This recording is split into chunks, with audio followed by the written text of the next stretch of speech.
তিরমিজি শরীফের 2260 নম্বর হাদিসের মধ্যে আসছে قال رسول الله صلى الله عليه وسلم يأتي على الناس زمان الصابر فيهم على دينه كالقابض على الجام রাসূলুল্লাহ সাল্লাল্লাহু আলাইহি সাল্লাম বলেন, মানুষের উপর এমন একটা সময় আসবে যেই সময়ে মানুষ ধর্মের উপর ধৈর্য ধারণ করে অটল থাকাটা জ্বলন্ত অঙ্গার মুষ্টিবদ্ধ করে রাখা ব্যক্তির মতো কঠিন হয়ে যাবে। এই জন্য এমন একটা যুগে আমরা এমন একটা মোবারক মজলিসে উপস্থিত হতে পেরেছি বলে আলহামদুলিল্লাহ। আলহামদুলিল্লাহ ওয়া কাফা ওয়া সালামুন আলা ইবাদিহিল্লাযীনা ইসতাফা। أما بعد فأعوذ بالله من الشيطان الرجيم بسم الله الرحمن الرحيم وما أرسلناك إلا رحمة للعالمين وقال رسول الله صلى الله عليه وسلم مثلي ومثلكم كمثل رجل أوقد نارا فجعل الجنادب والفراش يقعن فيها وهو يذبهن عنها وأنا آخذ بحجزكم عن النار وأنتم تفلتون من يدي أو كما قال عليه الصلاة والسلام اللهم صل على محمد وعلى آل محمد كما صليت على إبراهيم وعلى آل إبراهيم إنك حميد مجيد اللهم بارك على محمد وعلى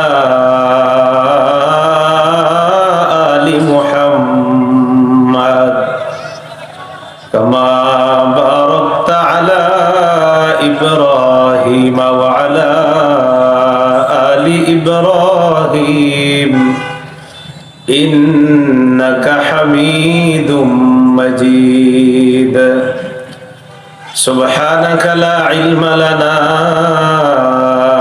إلا ما علمتنا إنك أنت العليم الحكيم আমদিয়া ইউনিয়ন ওলামা পরিষদের উদ্যোগে আয়োজিত ইসলামী মহাসম্মেলনের সম্মানিত প্রধান অতিথি আলহাজ আনোয়ারুল আশরাফ খান দিলীপ, মাননীয় সংসদ সদস্য নরসিংদী 2। আজকে মাহফিলের সভাপতি আলহাজ হাফেজ মাওলানা মকবুল হুসাইন দামাত বরকাতুহুম, সভাপতি মাধবদী থানা ওলামা পরিষদ। আলহাজ নাজিম উদ্দিন ভুইয়া রিপন, সাবেক চেয়ারম্যান আমদিয়া ইউপি। আজকে বাদেশা গুরুত্বপূর্ণ আলোচনা পেশ করবেন প্রথিতযশা আলেমে দ্বীন মুফতি আলী হাসান মুসামা হাফিজাল্লাহ, পরিচালক মার্কাজুল ইমাম আনোয়ার শাহ কাশ্মীরি রহমতুল্লাহ আলাই, রাজবাড়ী, ফরিদপুর। আরো সম্মানিত ব্যক্তিবর্গ আজকের মাহফিলের উপস্থিত হয়েছেন এবং হবেন।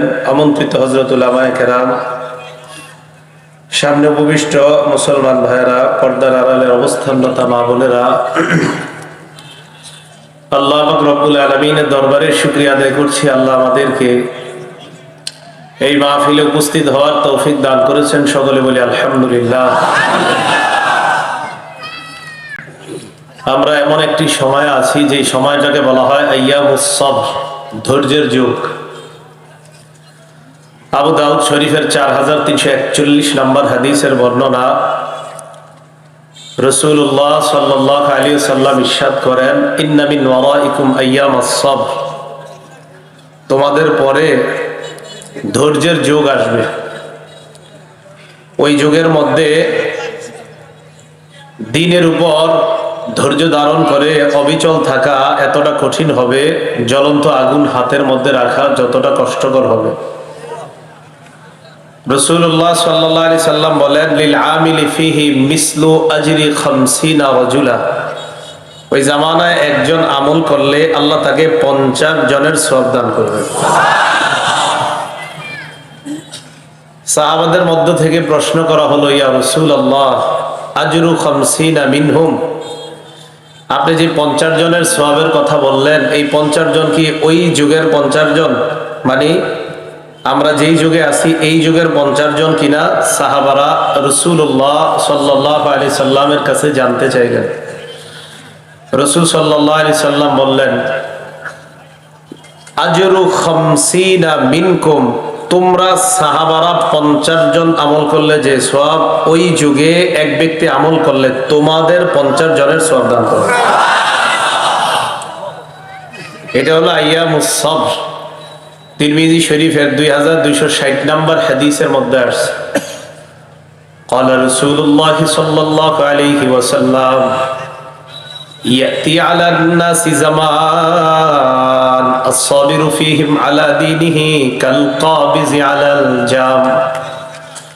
রাসূলুল্লাহ সাল্লাল্লাহু আলাইহি সাল্লাম বলেন, মানুষের উপর এমন একটা সময় আসবে যেই সময়ে মানুষ ধর্মের উপর ধৈর্য ধারণ করে অটল থাকাটা জ্বলন্ত অঙ্গার মুষ্টিবদ্ধ করে রাখা ব্যক্তির মতো কঠিন হয়ে যাবে।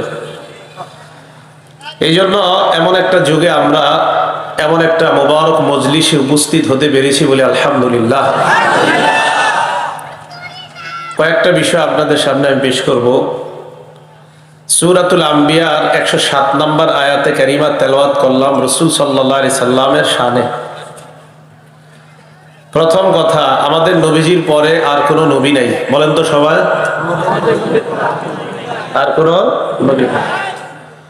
সূরা আহজাবের 40 নম্বর আয়াতে আল্লাহ বলেন, মা কানা মুহাম্মাদুন আবা আহাদিন মির রিজালিকুম ওয়ালাকিন রাসূলুল্লাহি ওয়া খাতামান নাবিয়্যিন।